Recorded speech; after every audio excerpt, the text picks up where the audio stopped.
tell us. Hello. Welcome. Is everybody ready to be fantastic? Is everybody ready to talk about fantastic things? All right. Well, thank you all so much for coming here. I'm going to open my little script here and welcome you all. So my name is Corey Price, and I'm very excited to welcome you to Black Fantastical, not just fantastic, it's fantastical. The Virginia Festival of the Book is a program of Virginia Humanities, a statewide organization whose mission is to connect people and ideas to explore the human experience.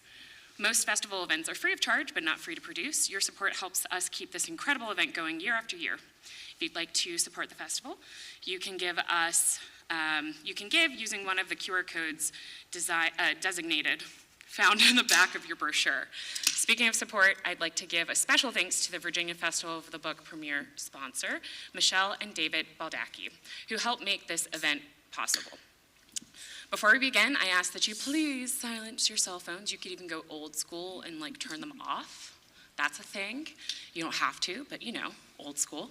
I'd also like you to be aware of your space, notice where the exits are. If you have to use the restroom, it's through that little archway and to the left. As well as if we do need to make an emergency exit, we've got an exit here, exit there, exit there. Now I've fulfilled my flight attendant duties for today. And always, if you see something, say something, and now I've fulfilled my TSA agent duties for today. At the conclusion of this panel, we'll have a bookseller on site with copies of books. Purchasing is a great way to support our authors, and as an added bonus, they'll be available to sign a copy for you, and I'll lead them there afterwards, so you can visit them at that point. And then finally, we would like to note that festival authors and speakers represent themselves. Yes, we do. Isn't that right? And they do not represent Virginia Humanities or the University of Virginia. So now I will introduce you to our esteemed authors. And I'll start with Esme. Esme Addison is the Amazon and BN.com bestselling author and Agatha nominee for Best First Book. She is a member of Sisters in Crime National, International Thriller Writers and Crime Writers of Color, and resides in North Carolina with her family. Born in New York and raised mostly in Houston, Fenderson Djèlí Clark spent part of his childhood in Trinidad and Tobago, the homeland of his parents. He has won the Nebula, Locus, and Alex Awards, and has been nominated for the Hugo, World Fantasy, and Sturgeon Awards. He is also a founding member of, I love this name, Faya magazine, of Black speculative fiction, and an infrequent reviewer at Strange Horizons. And then last but certainly not least, Shawntelle Madison is an African-American best-selling author of over a dozen paranormal romance, contemporary romance, and fantasy titles. She lives in Missouri with her husband and children. Welcome. Thank you. Okay, so I thought we might warm ourselves up here with some lightning round, very magic, lightning round questions. Y'all ready? Yes. Okay. Cat or dog? I have a German Shepherd, so dog. I have a Boston Terrier, so. Oh man, I'm allergic to cats. Oh no. The last dog I had was a Shih Tzu, and it was evil. So. Bird person? No? I like dogs. Okay. So I like nice dogs. That's why I have no problem with cats. I don't want any cats getting angry at me because they hold grudges. All right, pie or cake? Cake. Cake. I love to go with cake. Pie cakin'. Oh, yeah. Ooh. Sunrise or moonrise?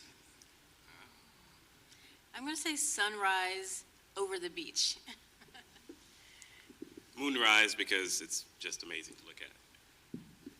I'm a disgustingly chipper morning person. Sunrise. All right, couple more. What are you currently nerding out on? Because I know y'all are nerds, just like me. I guess I go. I am waiting with anticipation for the next season of From. I don't know if any From fans in here. And then, yeah, I'm one of those people that I devour series, extended series, the big box where you're trying to figure out what's going on. Severance. I'm gonna have to watch that Yes. episode last night again because I don't know what that was about. And surprisingly, though I've been a big critic, the last episode of The Wheel of Time finally did what, as a reader of all the books, I wanted the show to do. It was excellent. And so I'm not a book cloak for at least the next week on that show. I'm rewatching one of my favorite sci-fi TV shows. It's called SG-1.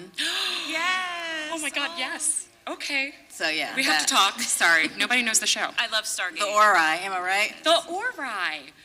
Now, okay, so now I see where some of your inspiration came from in your book. Okay. All right, last one. If you could use magic, what would your power be?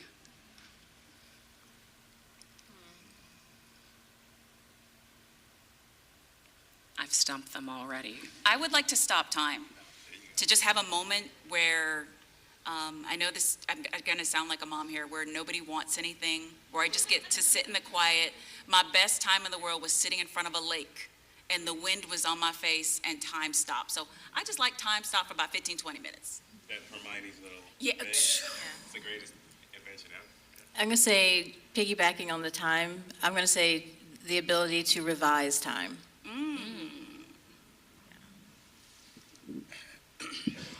I would be able to change myself into any flavor of ice cream. Because it's magic, just be absurd. And what would that flavor be? Rum raisin, definitely. Oh, I love that. That's a good, great flavor. These are, I wish I had written more lightning round important questions. Yes. Yeah, this is very revealing about all of you.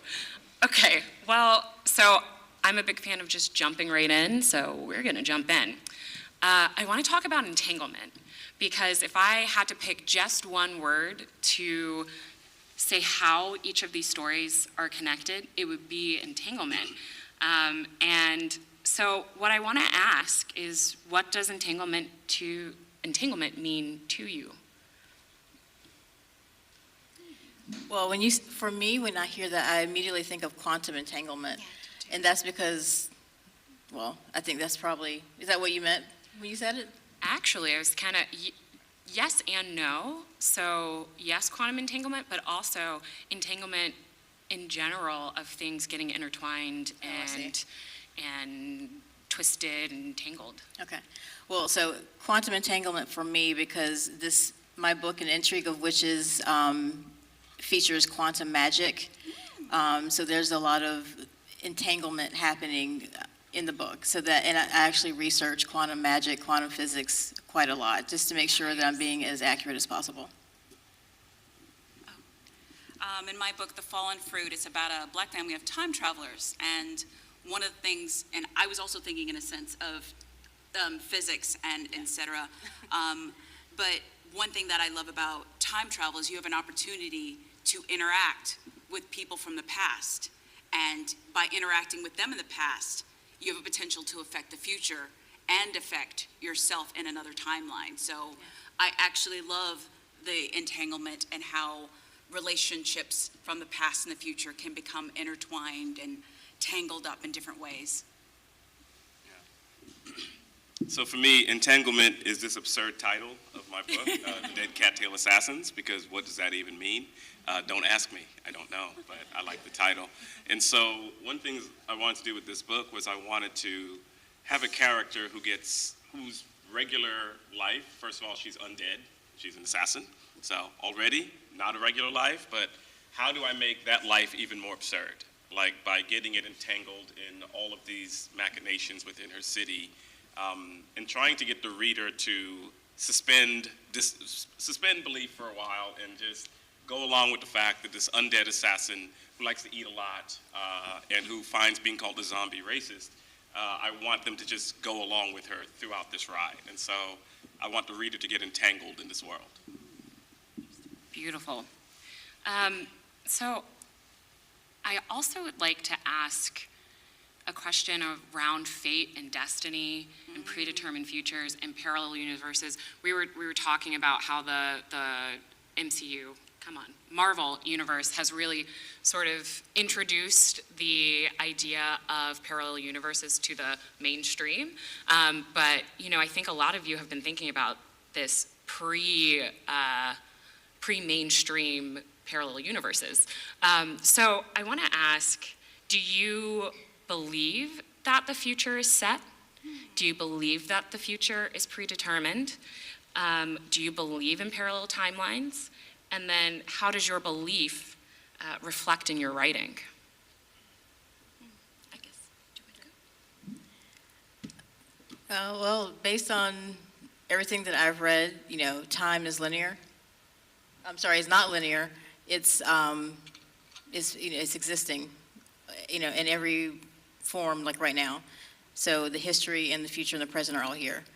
That's what some scientists are saying, So, based on what I've read, that's what I believe as well. And that's kind of what I put into my story.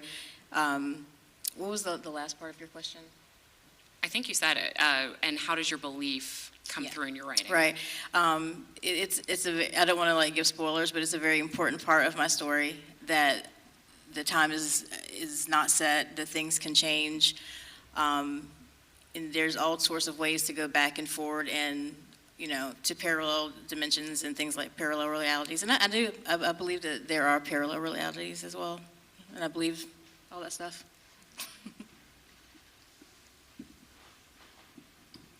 So I'm also trying not to give away spoilers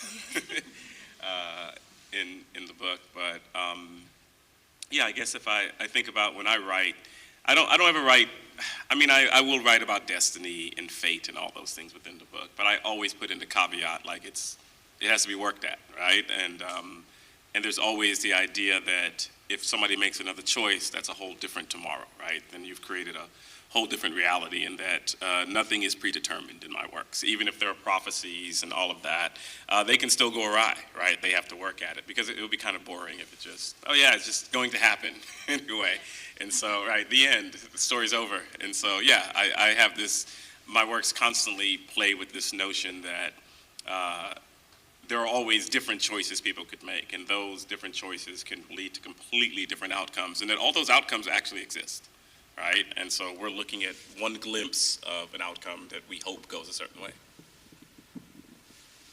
So I am one of the nerd-tastic people that I actually have studied quantum mechanics, but I'm not going to go there today. The thing is, though, for me, in playing with time travel, that I often did think about parallel universes and how far down the rabbit hole, like Esme was talking about, that I'm going to go in terms of, do I want to go into the parallel worlds narrative, or do I want my book, no spoilers like everybody's saying, do I want things to be predestined for my characters? So a lot of the things that, the message that I played with in my book was about free will. And how the fact is that, as she was saying before, how everything is kind of just like folded into slices and it's already happened, where maybe somebody from another extra dimension could actually see us and see our past, our present, and our future. I didn't go that far, but in definitely thinking about that, I wanted us to think about the fact that through our free will, we have the potential to maybe make a decision to go in a different direction, as he was pointing out, and do the things that we actually want to do in our lives versus what something that could be potentially predestined to happen. By the way, one of my favorite things with time, and I play around, I don't know if you guys play around, I always have an entity or being who experiences time differently. That's always cool. Like, remember Star Trek, Guinan? She experienced time differently. And I always have them roll their eyes at, like, silly humans, mortals. You guys think present, past. None of that makes any sense. Makes me think of Q. Yeah, basically, yes, Q. So in that vein, what's inspired your interest in quantum mechanics and in kind of twisting it into this fantasy realm? Or maybe it's real, right? You say quantum magic.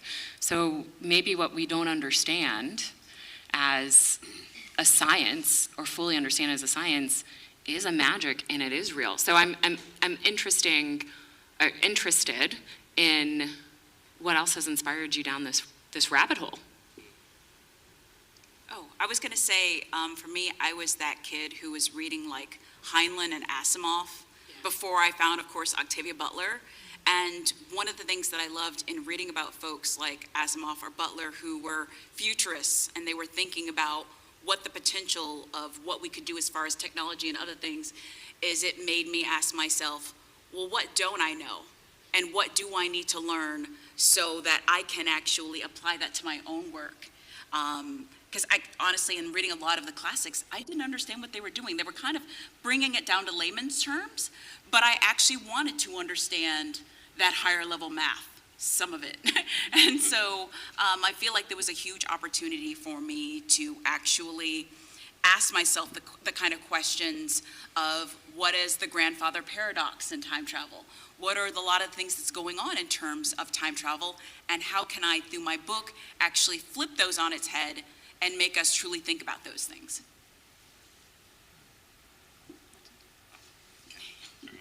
Yeah, I think for me, I think like what you're saying here is that it's just been a part of speculative fiction that I've been watching, reading my whole life. I think if you don't have to read more than a few comic books or watch a show or something to come across time travel, ideas of the multiverse and all these things. They're just it's part of the milieu, right? And so, as you said, now it's thanks to the MCU. Now everyone knows about it. And thanks to that great movie, Everything. I can't say the whole title. You know what I'm talking about. Yes.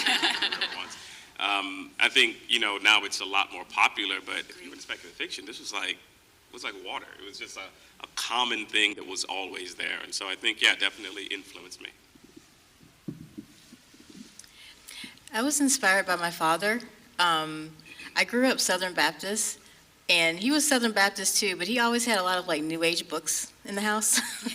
So I was always reading about like creative visualization, like in middle school and high school, and meditation and like crystals and like all these types of things that really kind of whet my appetite for other subjects. And he kind of, my dad was a bit of a conspiracy theorist. And so I grew up, and I say that in a good way, I grew up being very skeptical of everything and questioning things in our world and our universe and wanting to know why, which is why I think I write mysteries, because I want to answer questions, and whether it's a government conspiracy or it's like something weird in our world, I wanted to have my character figure that out. But he just kind of gave me this mind and imagination for like the unexplained, and to keep your mind open and think something could be something could be real. You might, just because you don't understand it doesn't mean it's not like a real thing. You don't understand it right now. Yeah. Thank you all so much. In the same vein, because as you pointed out earlier, the past is the present is the future. So especially Esme and Shawntelle, both of your settings take place in Virginia or mid-Atlantic region. And so what I wanted to kind of ask about is, since so much of American history begins in Virginia, or what we know as Virginia. North Carolina. Uh-oh. And North Carolina. We do love the Carolinas are great. Virginia and North Carolina, and especially on the shoreline of these places, and just in watershed areas as well. I'm curious about why you're interested in the history of James Madison, Montpelier, why it felt important for you to tell about history connected to North Carolina, as well as for Shawntelle, why is Albemarle County so interesting? Also, how much digging in history did you have to do? How much learning did you have to do to inform your stories? So my book, it's a contemporary mystery, but it has a very heavy historical component. The mystery begins in the early American period. And it kind of stems from the American Revolution. And I've always been interested in American history. And I am from North Carolina, but I spent 3 years in Fredericksburg. And when I lived there, so Virginia is like my second home. When I lived there, I was really there's a lot of revolutionary history there, and I just like kind of fell in love with it. And during that time, we would visit Monticello, Madison's house, George Washington's house, Colonial Williamsburg, all these different places. And I knew that I wanted to write a mystery that included these different places. So when I was kind of crafting the mystery, and I wanted to have to do with a conspiracy from that time period where some people were worried about someone taking over America. And I tried to be as realistic as possible. And in my research, I found that President James Madison was concerned that there was a faction of the English government that was still trying to take America back. And so that's kind of what I used to stem or to create like my mystery. And that there's a lot of like research that goes into making sure that you're authentic to like what actually happened. And like, you know, he's writing letters to Thomas Jefferson, and there's like Thomas Jefferson and Madison are like decoding letters. And so all of those things are in the book. And, you know, even though it's fiction, it's, you know, there's fantasy and there's sci-fi, there is a lot of real history in there. You'd be surprised. It's the kind of book where you can read it and stop and go like research, and you'd be like, oh my God, that's actually a true thing. Okay, so for me, I am actually, so how did the Fallen Fruit came about for Albemarle County is actually, it all started with the fact that I'm a genealogy nut. You could see me on Ancestry.com, digging in deep in newspapers.com, that kind of thing. And what ended up happening to me is, of course, I did my family's history, and I noticed that across the board almost, I ran into the 1870 wall, where most of my ancestors, I couldn't find out their history beyond that 1870 census. I'd go back to 1860 and I wouldn't find anybody. But I hit the jackpot right here in Charlottesville when I discovered my 6th great-grandmother. Her name was Amy Bowles Farrow. And here in Charlottesville, she found Free State. And you could actually find Free State. You can find the mile marker for Free State near the Belvedere neighborhood here. And if you actually look through that neighborhood, you're going to see the last names of my ancestors. So when I discovered Free State, I discovered the rich history here in Charlottesville. I mean, we're standing in Charlottesville history in this building right now. And so when I discovered that, I was like, yes, I want to discover more about my ancestors. How did they live here? What was their lives like? When Amy bought the land, this was back in just right after post-American Revolution. So much was going on with Amy, her son Zachariah Bowles actually married Critta Hemmings. So there's such a rich history in that area, and I wanted to tap into that. So the Bowles became the Bridges, and then I added the time travel aspect. So in studying the area and in studying my genealogy and my family's history, it gave me an opportunity to ask that question. What was it like for their lives day to day? And then, hey, what was it like for Black folks if they were facing time travel, a time travel curse during that time period? I can't wait to read your book, by the way. I'm telling you, all 3 of your books have so much in common. And the fact that you all haven't met each other before this weekend is insane to me. Somebody did a great job picking which books go together, because seriously, I'm like, oh, I get this. I understand. This makes sense. This is why we're here. But really, you all have made books that connect, and you know what? That's a little quantum magic happening right now. A little entanglement. There's an entanglement. So Fenderson, what I wanted to ask you is also about setting and also about place. And something that occurred to me as I was reading was I was just so immersed into the world that you created. And I think it's because the culture is so unique, as well as how the magic is interwoven with the culture and with the deities and with the, I can't give things away, but like, how did you do that? That's a good question. How did I do that? So, you know, writing the Dead Cattail Assassins, that name tickles me every time. It's so ridiculous. And there's a joke in here about the name as well in the book, right? So it's meta. So, you know, a lot of my other works, people know, tend to be a lot of alt history, you know, whether it's the Dead Gin in Cairo series or Ring Shout or Black God's Drums. They're set in our world and they're alternate history. And, you know, my day job is that I'm an academic historian, so that stuff is, you know, it tended to be where I drew a lot of my information from. I got tenure last year, yay. Mustard, got it, yes. So, pardon? Oh, I'm at UConn Huskies, that's right. Yeah, you know what we're doing. So anyway,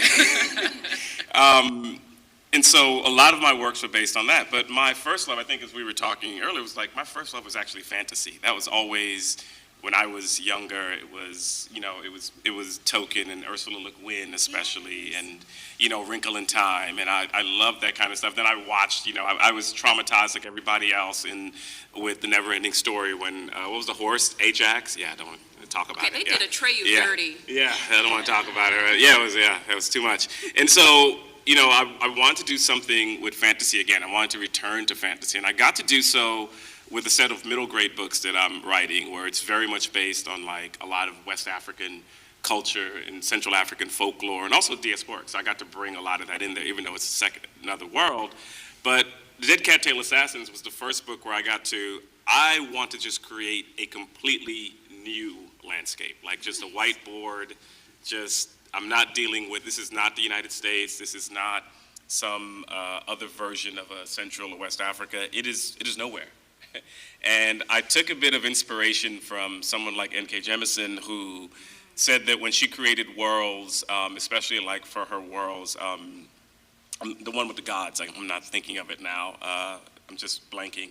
But she said basically what I did was I went in and I created worlds pulling from our own cultures. And I teach workshops on world building, and I always point out all of us pulled from world cultures and world histories, because the dolphins haven't told us their history and their culture yet, and so the aliens haven't arrived either, so we only have ours. And so it's just a matter of how much do we pull on that history, how much do we put on that culture. And she said what she did was, she said, imagine I'm making a big bowl of soup and I just want the flavor of the bone, where I don't always even want you to know where I pulled from, and I just mix it all together. And I took that inspiration from here. So the world here, the city of Talabisi, it's a little bit East African Swahili city-states, medieval city-states, meets Angkor Wat in Southeast Asia, meets Renaissance Italian city-states, meets maybe some parts of, yes, there we go, some parts of 16th or 7th century, probably 17th century England, London to be exact. And so there's a lot in here. There's a whole carnival scene that is a mashup of New Orleans Mardi Gras meets, if you know anybody, Jab culture from Grenada, or, something from Trinidad or something. So what I did was I blended all those together, but I didn't want anybody to have an exact idea where it was from, right? I don't think I went as far as N.K. Jemisin. Like, I put more of the bone in there, not just the flavor. But I wanted this mashup of this world, 'cause I just wanted to create it from scratch. And yeah, it was fun. Can you tell us real quick about your inspiration for the food? Because food is a huge presence. Yeah, so in your... I did that as well. So some of the food in here, I always put a lot of West Indian food in here, so there's always some like saltfish or something but I do a little fancy cuisine with it. And so it's a mix of that, but it's also, like I said, I grew up in Texas, so it's also some Southern food, but it's also different foods from around the world. And yeah, and then I saw a show on extreme eating, and I saw people had live ants in yogurt. In cultured yogurt. So yeah, there are live ants in cultured yogurt. And this, you're like, no, it's extreme eating. And so all of that came into it because, as I always say, food is the unsung hero of world building. You're building a world, get the food right, people will go with you, even if it's wild food that they don't want to eat. True. I was hungry, and then you reminded me about the ants. Yeah, about that. Thank you. But you put honey on them first, and then yeah. While they're sure. still moving. Oh, even better. So we're kind of into craft, writing as craft, and I always feel like I don't hear enough about the actual writing of. I don't know. We talk about story, but we don't talk about craft, and so I think I'm interested in knowing, how do you pick the place to drop in? Because I know you've thought about the food, you've thought about the culture, you've thought about the music, you've thought about, like, what's Uncle Sally doing, or Uncle Sally. Yeah, Uncle Sally. What's Uncle Sally doing on a random Friday at 3 p.m. that influences something that happens later in the plot? And so I'm interested in hearing, how do you pick the place you drop into your story? That's always a challenge to find the right spot. Sometimes it can be too early or too late. For me, I try to envision my book as a movie, and where would I want to begin the movie?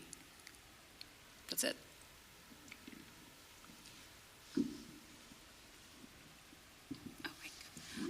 For me, usually what I start out with is intention. What do I, like a movie, what do I intend the opening image and then the beginning image of my story? What do I intend for each of those images to show? And once I have that opening image, then I next jump to the character.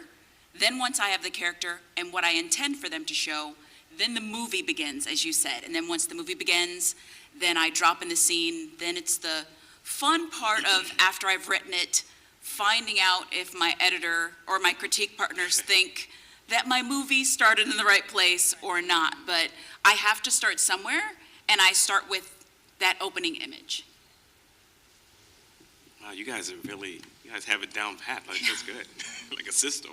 I wish I had a system. So I'm thinking back on what I do, because I'm retconning what I actually do, because I haven't thought about it really. But yeah, I think it's interesting that both of you said that you're influenced by film. I think that's really powerful, that when we write, like I was reading, Bram Stoker's Dracula, for instance, and imagine we have this medium of film now, that's cinema, that is ubiquitous in our lives. And so when we write, how much of it really is us thinking as well about how do movies start? How do they tell stories? As opposed to, if you read older books before that, sometimes my students are reading and they're like, the pacing's all off here. It's because it's not a movie, right? They know they don't have to get you out of here in like an hour and 20 minutes and so forth. So it's just different. And I think that I'm the same way. I think that I base it so much on TV shows, movies, series. I think what all of you are saying is correct. I think when I sit back and think about how I start the story, I tend to always start it not too far behind when the big thing is about to happen. Yes. Because I always think like a problem I'll see in some books, it's like 3 chapters in, the big thing hasn't happened yet, kind of waiting. And so I try to make certain that I start off with something interesting to capture people, even if it's just a conversation. I love good conversations, like in a movie where people are just talking, even if it's bantering. Anybody's read my book, Ring Shout, for instance, it literally starts off with people sitting there having a ridiculous conversation. And it has to be absurd. Like, you have to have absurd things in there. And so I like starting off with conversations, but then I like the reveal of what the big thing is going to be, something that takes the characters out of their regular comfort zone, even if they're already in an alternate world or what have you. I like that to happen pretty soon. And then we move from there, we have some action, and then I always have some big reveal that's going to come at some point, right? But it doesn't come until later. And that's the best. I should probably sit down and write this stuff down. Yes. How do we think about the process? Yeah. Well, we're going to continue to think about the process, because I have another question. When you're like, okay, I've got an idea, I think I'm going to write this. I'm going to write this. When you're kind of in that stage, do you plan first? Do you do a little bit of writing? Do you do writing, plan, writing, go take a nap, think about your life? How does that all work for you? I just recently had to do that. The problem is I went on tour. So The Fallen Fruit came out in September, and I needed to start another book. And what ended up happening is I got busy with the tour and I forgot my process. And so I'm sitting there and I'm what's considered a plotter. I need to see the book, see some of the major events before I can sit down and write. The problem is I thought the book was just going to magically come to me. And when it didn't magically come to me, I just sat there and sat there and sat there and nothing happened.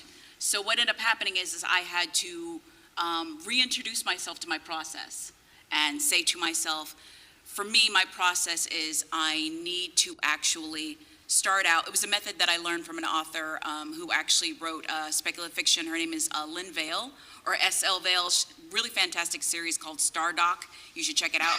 But anyway, she had a document where she broke it down to a big blurb for the entire book. Then you condense that blurb down again and again down to one sentence. And by distilling it, you get to know your book better. And so for me, I actually need to kind of know the big pot of gumbo, all the world building, everything, all the ruined thing that you're building. I kind of need those pieces in the pot. I don't need the entire thing. I just need enough ingredients in the pot so I can get started. So know your process, learn your process. So I'm a plantser. I envy you people. I used to be a complete pantser, but then I got deadlines. and now I have to like be efficient with my time. I definitely write down my ideas. Now, I mean, I feel like I have a good process in place. I will actually do a log line, which is just like a, 2 sentences, high concept. I'll write that out first, and then I'll do like a paragraph that kind of like very broad strokes covers the story, and then I'll do like a summary or like an outline or synopsis, which is like 4 or 5 pages. And this is just so I don't forget like what my inspiration is and my idea. And I'll go back and make sure it matches the log line, because that log line is sometimes it's like what that big spark, and you want to make sure that it delivers. And then I'll just go back, and sometimes I'll tweak that synopsis. But it's not so detailed that I can't like pants it, but it has like, all the major points of what I want in the story. Okay. So, my process of writing is, an idea comes to me when I'm mowing the lawn, or I'm listening to music, or I'm watching something, and it could be absolutely absurd. Oh, look, there's a sky whale going through the sky, like right now, because I see these clouds. And 90% of those things will never become stories. They're just me daydreaming. But then something will hit me, and it'll stay with me. And I'll start thinking about it some more while I'm, again, mowing the lawn, washing dishes, watching Peppa Pig and Bluey. By myself, of course. No. I'm doing all of these things, and the idea stays with me. And when it starts staying with me, I daydream about it a lot. Like, I'm thinking about it, I have another faculty meeting.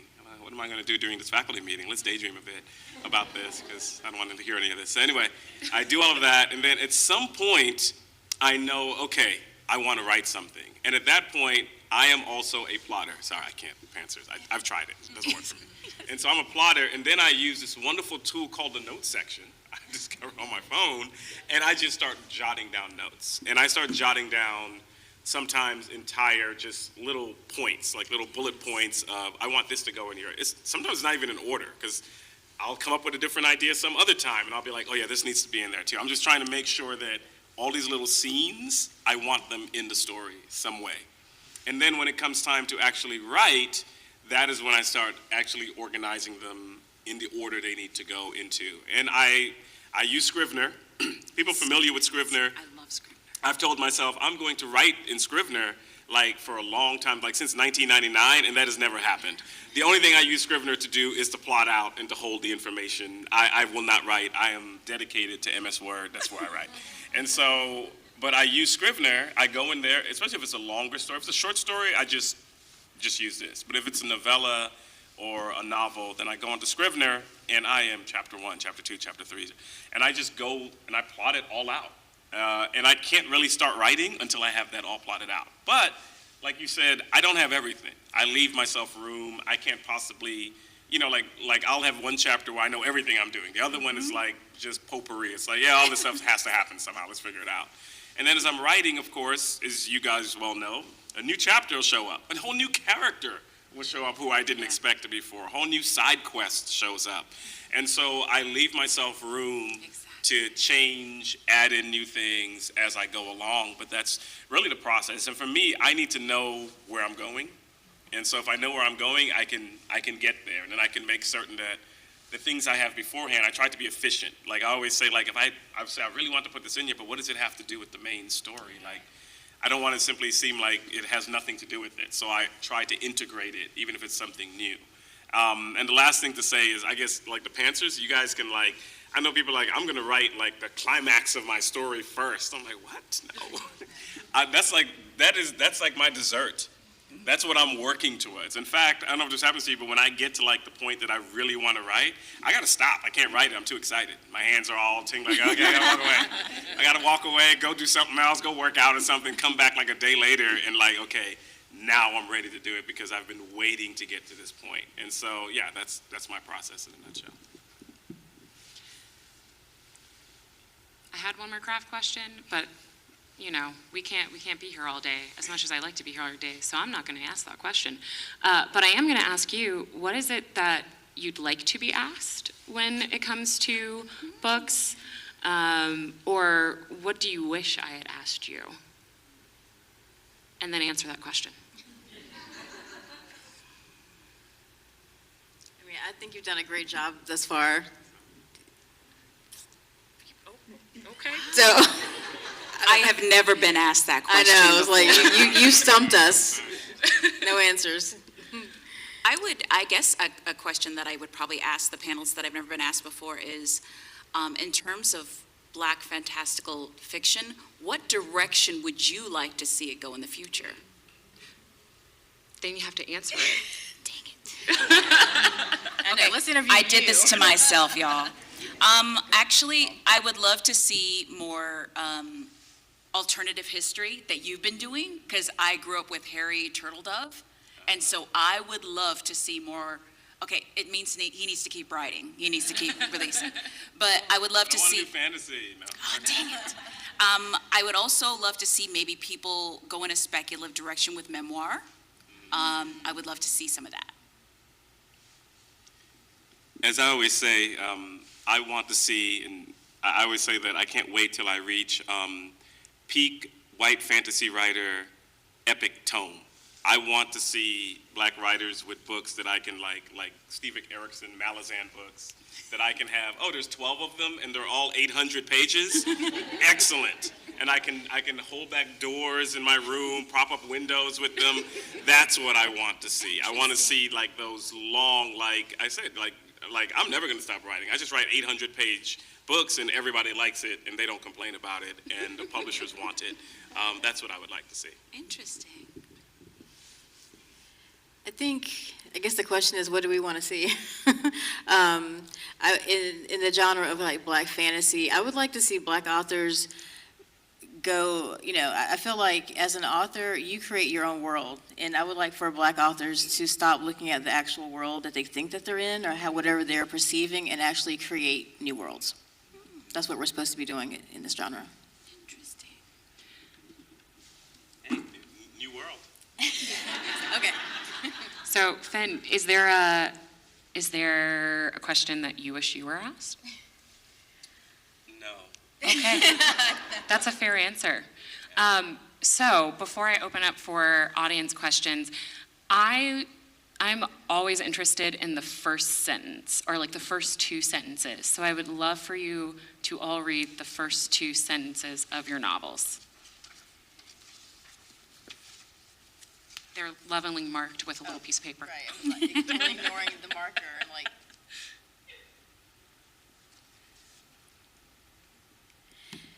So I selected this first sentence because it really sets my historian on her quest. My mentor watched me, her dark brown eyes apologetic. I've told them no need to have security walk you out, but you do need to leave today. I'm sorry, Sydney. Okay, next. Sorry, I read that, I'm like, I gotta put this down. Something's about to happen. I'll come back. I'm emotionally upset right now. That's what happened. I'm not kidding. It's like, Yeah, what's worse than being like let go?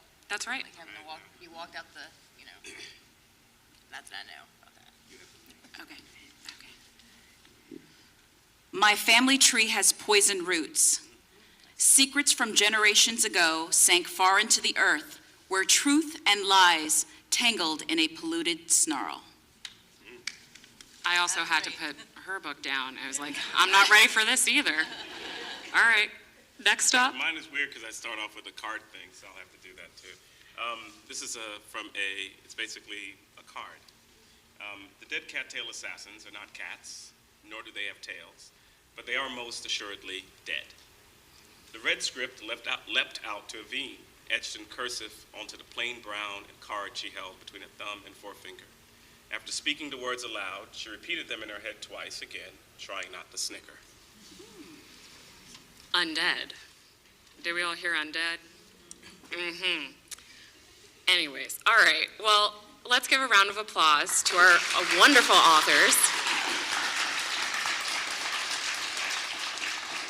And now we have several minutes for some audience questions. So if you've got a question, please raise your hand. Wow, immediate in this green shirt right here. Oh, we've got a microphone. We have technology. So we've got a bunch of nerds up here, which is lovely. Accurate. What is any kind of nerd reference that you tried to bury, that you thought that, like, maybe your best friend will get, or maybe your hardcore readers will get? Anything like that? I guess I can go first. So in the Fallen Fruit, non-spoiler, so like I said, I'm that kid that grew up with classic science fiction. And there's a point where my character references a particular book that I grew up in and loved that people would know. So, okay, I'll just read it. A Wrinkle in Time. And so for me, when people see that reference, I put it there on purpose because that was like, for me growing up, a game changer in terms of that's one of the books I read before I graduated to a lot more of the harder sci-fi. So yeah, I do that all the time. Why would I write if I can't put in Easter eggs and things like that? So like in Ring Shout, I always say when I wrote Ring Shout, there were so many inside black jokes in Ring Shout that I'm surprised that everyone loves it because there's so many. And then there are ones that are just to my best friends. When they read it, they like cry laughing because they're like, this is where you got this. I know where you got this from. And in this one, I got to do the same. There's a point in here, for instance, where you find out there are these group of really douchey wizards, and they're called edgelords. And in fact, their name are like the three neckbeards or something. So yeah, it's like, I'm definitely, I love playing with things in our world that most people will get, or only like 5 people I know will get. That's the fun stuff, yeah. I can think of two. So she is let go of her job at the beginning. So there is a reference from the movie Friday that's in there about not having a job and anything to do. That's in there. But there's also a Star Trek original. That's the best one. Reference in there as well. Thank you. Ring Shout has a Peppa Pig reference. But inspiration can come from anywhere. Bet you don't watch that by yourself, though, right? Not anymore. Bluey's much better. Anybody else? Oh, right here. I think I saw your hand. So you've all talked a lot about the research you did and everything from history to, quantum mechanics and quantum physics. So what is the coolest thing or weirdest thing you learned while researching your most recent book, either like a fact that you were surprised or even like a scientific theory that you were like, wow, that's a real scientific theory?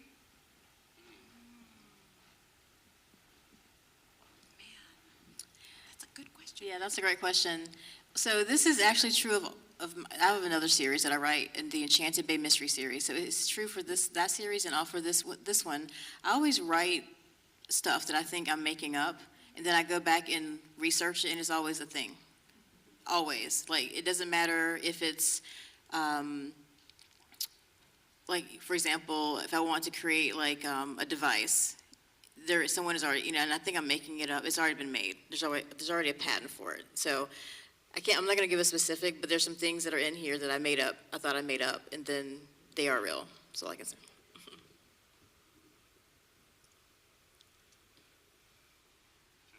Okay, you stumped me good with that one. I will say a lot of what I had to do in my research, it was not exactly the lines of me learning something new.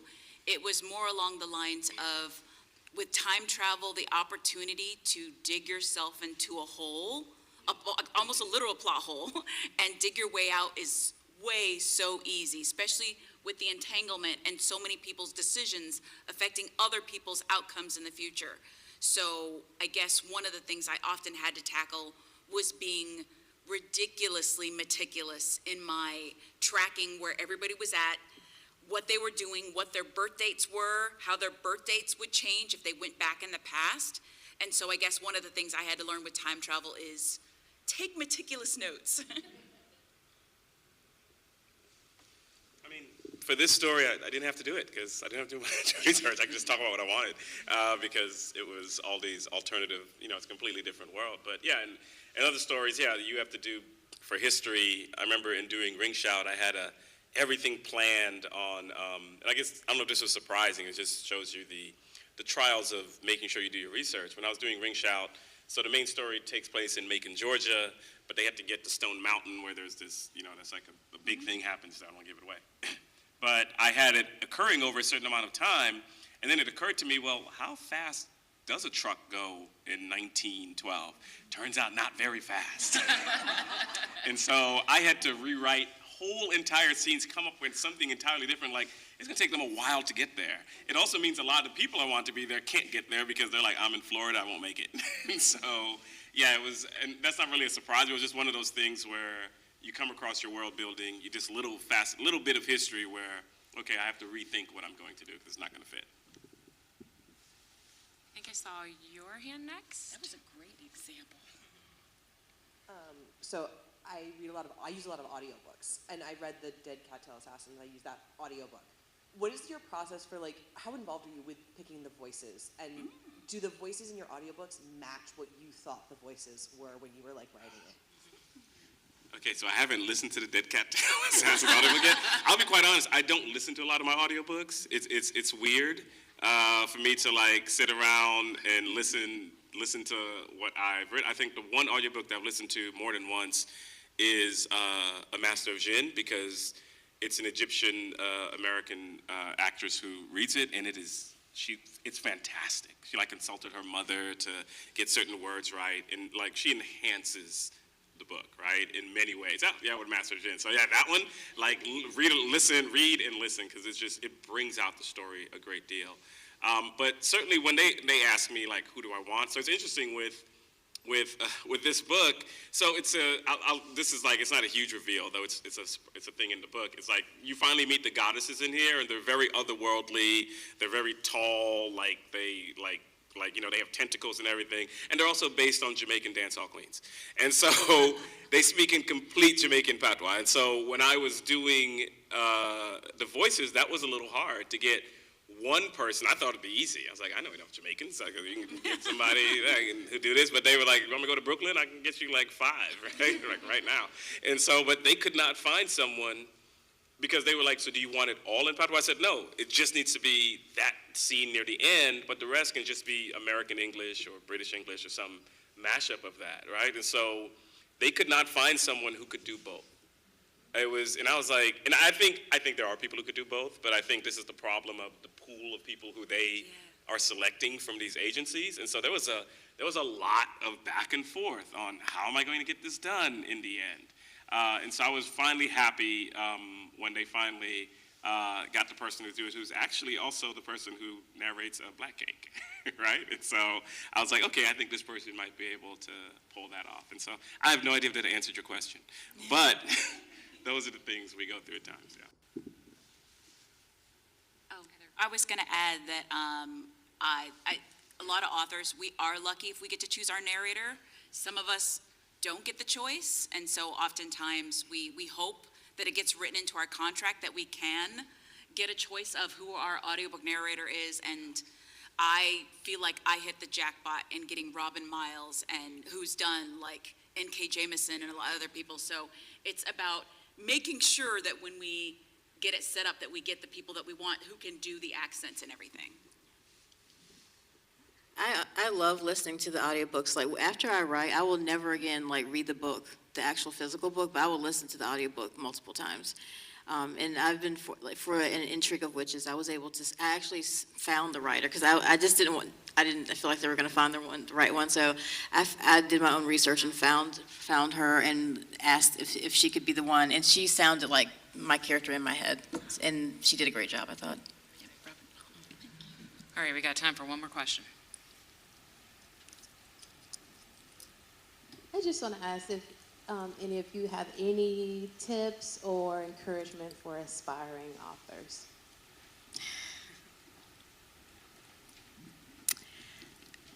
Well, it's definitely possible to write and become published. I would say focus on the craft of writing first, like make sure you know how to write well.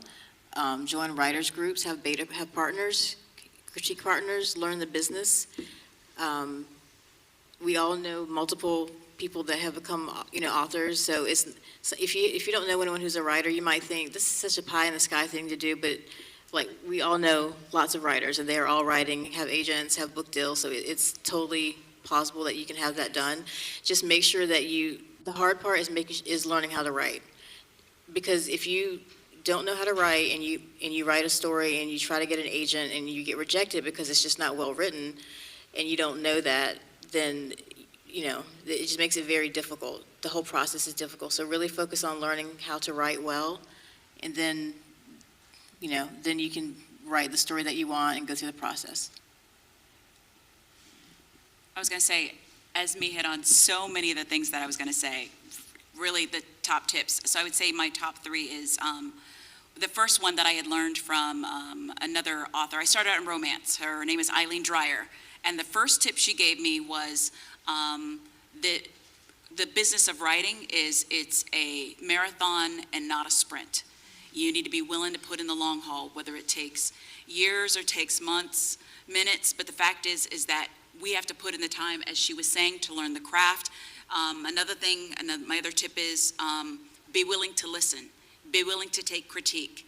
And oftentimes it can be difficult to actually, we write out their work, it's our baby, but the fact is we have to be willing to, as they say the term, I hate it, kill our darlings. But it's that, and then the other one that we often hear is BIC, butt in chair. We can't have a finished page unless we sit down and we actually write it. The terror of the blank page. Yes. Haunting me right now. So yeah, I think that's like some of the best advice. I mean, and what I'm going to say is pretty much just another version of what you just heard. And that is, you have to get the craft right. You have to, and that's just practice. That comes with practice. It comes with, if you can, go to workshops, take the classes. And I always think about this because there's some people around you, they have gone to the workshops, they have taken the classes, so they get all that good advice, they figure out how to do these things, and they get the time to do this, right? You sometimes need just time and space to write. And so don't look askance as trying to get into those workshops and different things like that. The other thing, of course, I would say along with getting the craft is joining a writer's group. Yes. Some writer's group. Look, nobody likes to be critiqued. Nobody likes all but you need critique. You need to have people critique things. I remember someone told me the best advice I heard, you need somebody to critique your things who is not related to you, who you are not currently dating, or who you are not married to.